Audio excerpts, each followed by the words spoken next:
kalimutan natin ang usapan natin kay Leandro. Or, maghanap kayo ulit ng bagong vice-presidente. Madam President, please believe me. Wala akong iniisip na ganyan. Well, for the presidential race, lahat pwedeng gawin, lahat pwedeng isipin. I'm sorry, Senator Montemayor. Well, in that case, may the best man win, Mr. Locsin. Good day, Madam President. Good day. Good day to you. Let's go. Paano yun, Alicia? Nagkakampihan na si Senator at saka si Governor? O di tayo naman ngayon malalaglag niyan. Paano na ngayon mga kaso mo? Sino tutulong sa'yo? Kausapin ko si Romina. Halika. Hello? Alam mo, kinausap ko to eh. Eh, siya rin naman ang may gusto eh. Bata to. Hindi niya alam ang sinasabi nito. Ano ka ba? Eh, minsan nga yung mga bata, yung pa mas nakakaintindi kung ano nangyayari sa paligid nila eh. No? Charlie, no? Tamo ha, may tatanong sa'yo si Tito Emil. Sagutin mo siya, ha? Ano po, Tito Emil? Yung mga walang hiya. Talagang nagsama-sama pa eh. Well, at least alam natin kung sino yung baboto natin presidente. Bakit naman kasing pwede tayong bumoto?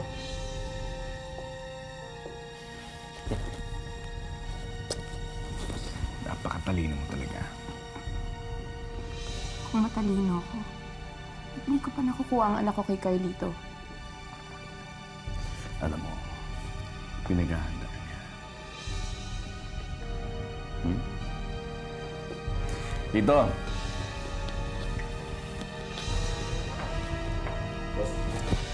Tawagan mo si Senador Mercado. Sabi mo ako.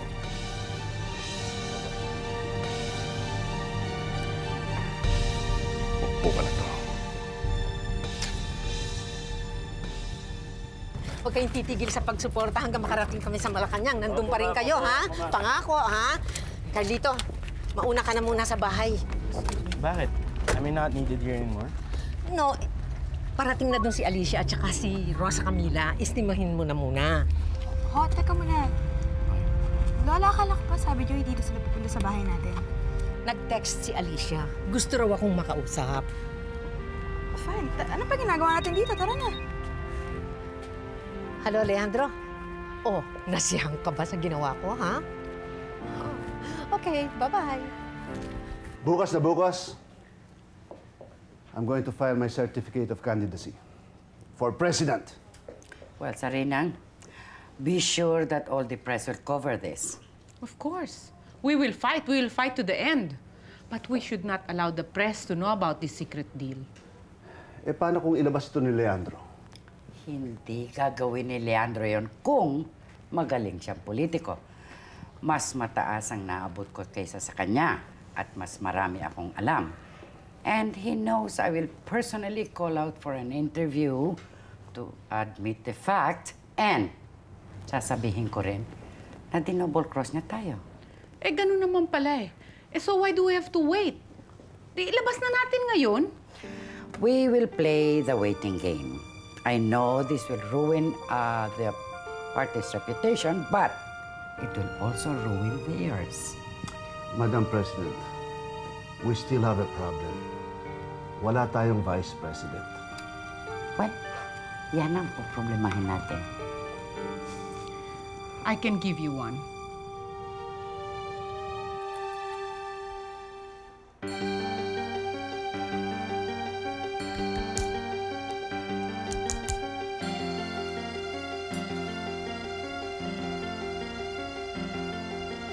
Nestor? Oh, sandali. Nestor! Sa'yo ba to? Ha?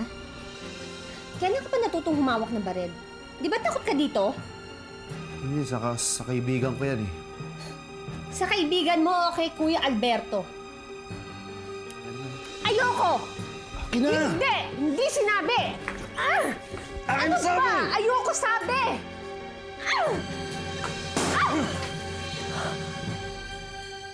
Mawawala ka, mawawala ka. Sinda? Sinda? Sinda?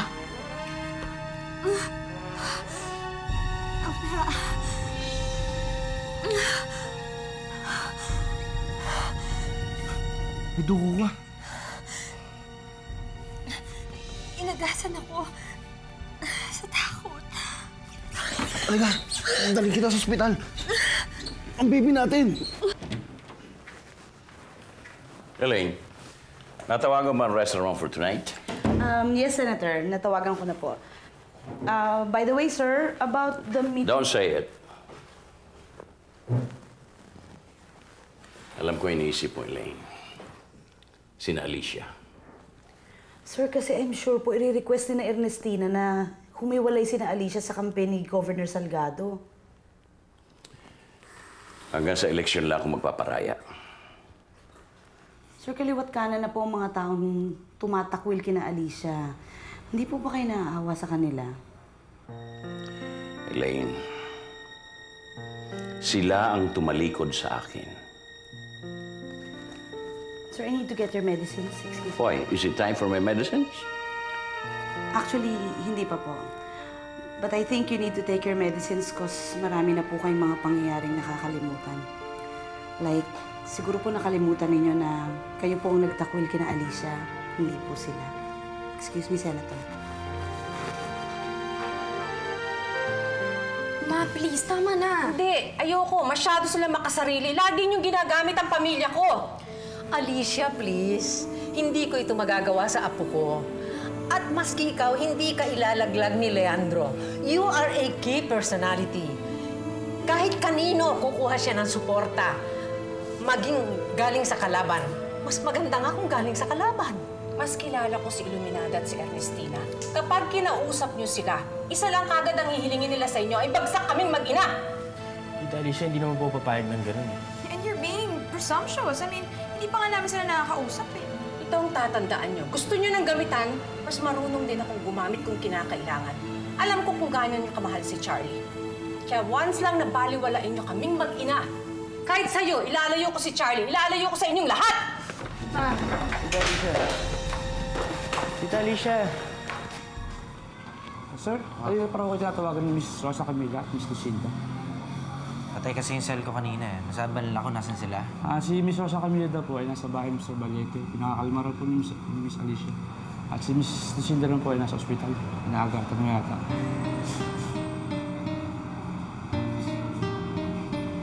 Ano sabihin ko? Pakitawagan nga si Rosa Camila. Susunod po kayo. Hindi, sabihin mo pupuntahan ko si Lucinda. Itawagin mo po ilayo sa akin si Charlie. Pasensya ka na, Carlito. Nasabi ko lang lahat yun dahil masyado na akong nasasaktan. Pero tama ang sabi ng lola mo. Hindi nga ako ibabagsak ni Leandro, pero hindi ba niya naiintindihan na kaya nga ako sumanib sa kanya dahil alam kong hindi siya kakampi kay Leandro? Eh, tita, kahit naman po ako nagugulat sa mga pinagagawa ni Lola eh. Pero huwag niyo naman po ako damay. Huwag ka mag-alala. Hindi ko siya ilalayo sa'yo. Pero ikaw ang mangako sa akin. The moment na ibagsak kami ng lola mo, gusto ko ipangako mo sa akin na hindi mo na ipapakita sa kanila si Charlie. Mangako ka. Sakto lang na niya akong takwil. Carlito, kaya mo ba talaga kami ipaglaban sa lola mo? Hindi kita bibiguin. Pero pag nagawa ko yun, handa ka na ba sumama sa akin? Nakapangako na kay Rafael, tsaka wala naman yan sa usapan eh. Paglaban mo naman ako. Eto ako, pinaglalaban ka, pero ako, kailan mo ba ako paglalaban? Tatalikuran ko na mundo ko para sa'yo. Wala na kaming kakampi. Kapag nagkataon, wala na rin tutulong kay Mami sa mga kaso niya. Gawin mo ang dapat mong gawin, Carlito. Gagawin ko rin ang dapat kong gawin.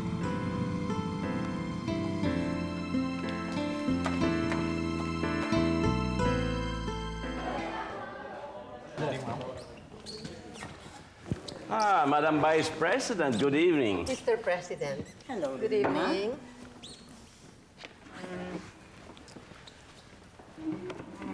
Magkakasama pa rin tayo hanggang sa eleksyon, Romina. Hopefully hanggang sa eleksyon lang, di ba, Romina, darling? My dear sweet Iluminada, political partnership lang ang aking hangad sa pinakamamahal mong asawa. Let bygones be bygones. I hope we can work well together as the assistant campaign manager. I'd be delighted, Ernestina.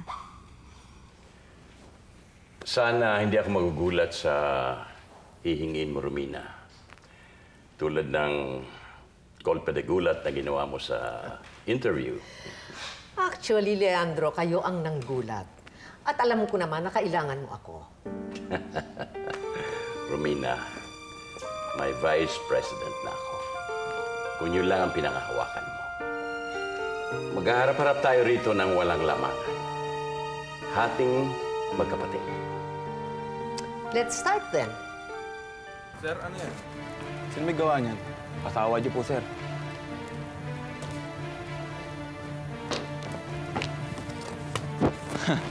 Sa wakas, buti naman, natututo ka na rin.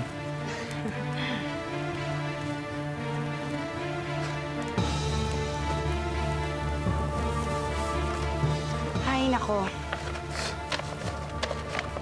Sira ka talaga, no? Sino yung kalaban ni Daddy, yung pa'y kinakampihan mo? Eh, paano yan? Magsasapakan na naman tayo. Kung di mo ko kaya, Dilo Vibor, hiwalay mo na ako.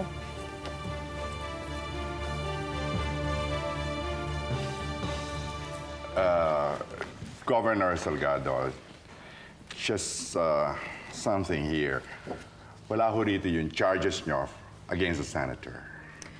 Well, kung sakali mo maglalagay tayo nun, yung mga charges lang laban sa unang pamilyang ilalagay. Hindi kasama yung sa ibang pamilya. Okay. Payag ako sa ganun. Hindi ako sangayon. Madidikit at madidikit ako kahit anong iwas ang gawin natin. Well, then let's drop all charges. Kaya lang, ang hindi ko yata nababasa dito ay ang tungkol kay Alberto. Patay na si Alberto. Tita Iluminada, huwag na tayo maglokohan pa dito. You want concessions? We want concessions. Bueno, ano ang gusto niyong gawin kay Alberto? Kailangan panagutan niya ang pagkamatay ni Cynthia at ni Carlos. Hindi ako papayag. Bigyan mo na lang siya ng sufficient warning. Magaling naman siyang magtago. Isn't that fair enough? 5 taong kaming nagmukhang tanga. Basta wag niyong gagalawin si Alberto hanggang di kayo nakakaupo sa Malacanang. Ernestina, pati pa naman ikaw. Iluminada, sapat na panahon na yan para makapaghanda si Alberto. Anong kapalit? Meron ako na ikatutuwa ninyo. Ang mag-inang Alicia at Rosa Camila. Guada, I intend to keep that friendship. And besides, Leandro, kailangan mo rin ang kanilang suporta. Well, Lola, I just think it's proper na pantayan natin ang kabaitan na pinapakita ng kabilang kampo. Baka ilayo ni Alicia sa atin ang ating apo. Nagbanta na siya ng ganon. Excuse me, Governor, pero hindi po marunong magbanta si Alicia ng ganon. Kapag ka sinabi niya, gagawin niya po yun. This might be none of my business, but may we keep our family matters out of this discussion? Ano ang gagawin natin kay Rosa Camila at Alicia? Ilaglag niyo sila sa partido ninyo. Leandro, ito ba ang gusto ng ating pamilya? Yes. Okay. So let's sign on this. Mawawala ka, di na mawawala ka, di na... Si Leandro may kagagawa nito. Ngayon, hindi na ako tatakbong vice-presidente. Wala naman akong vice-presidente. Relax, Tomas. I told Amanda about this. Meron siyang papupuntahin tao dito. Just get ready for a big surprise. Alam mo, Sharina, I still believe na you're still siding with Leandro. Okay, yung taong darating dito, that will confirm to you once and for all, nasa iyo ako kampi, Tomas, not Leandro's side. We'll see. Sir, may naghahanap po sa inyo. Teka, ako nang susundo.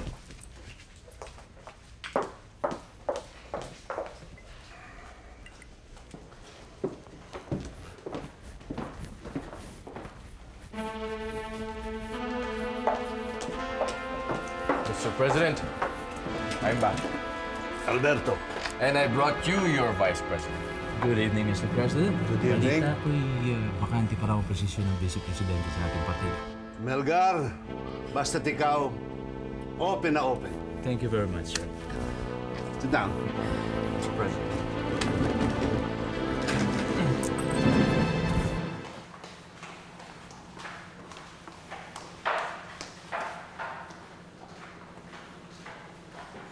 Carlito, please listen to reason. Eh, kayo walang reason eh. Sila, Rosa Camila at si Tita Alicia, binenta nila na para maisda sa talipapa. Samantalang dati, hinihingi niyo yung suporta nila. Kayo rin pala magpapaalis sa kanya. Carlito, please, patapusin mo na muna yung eleksyon. Puro kayo pagpipigil eh. Mula ngayon, hindi na akong papaloko sa inyo. Magsasarili kami ng anak ko. At kung papayag si Rosa Camila, sasama namin siya. Carlito, tumahimik ka na nga dyan. Isipin mo naman kalagayan ni Lola. Mula ngayon, isipin ko muna kalagayan ko. Kung kita-kita na tayo sa binyag ni Cynthia, total, imbitado pa rin naman kayo kahit bilang mga bisita lamang. Carlito! Carlito! Carlito, bumalik ka dito! Lola! Lola! Tita Doris, si Lola! Tomas Locsin for President and Francis Malgar. In another twist in the political arena, biglang bumalik sa dating partido si Senator Melgar para maging vice-presidente ni Mr. Tomas Locsin. Matatanda ang tumuwalag si Senator Melgar nang kunin nila si Governor Salgado para maging running mate nito. Sumanib siya kay Vice President Reyes na unang umalis sa Lakbay Party nung manalo si Mr. Locsin bilang standard-bearer ng Lakbay Party. Bukas ay magsisimula na ang campaign period para sa darating na eleksyon. Bakit natagalan yata yung pagbibinyag natin? Hindi ko alam. Saan Dionisio pa? Darating kami doon, Alberto. Baka may mangyari sa amin, ha? Wala. Sige na, lumayas ka na.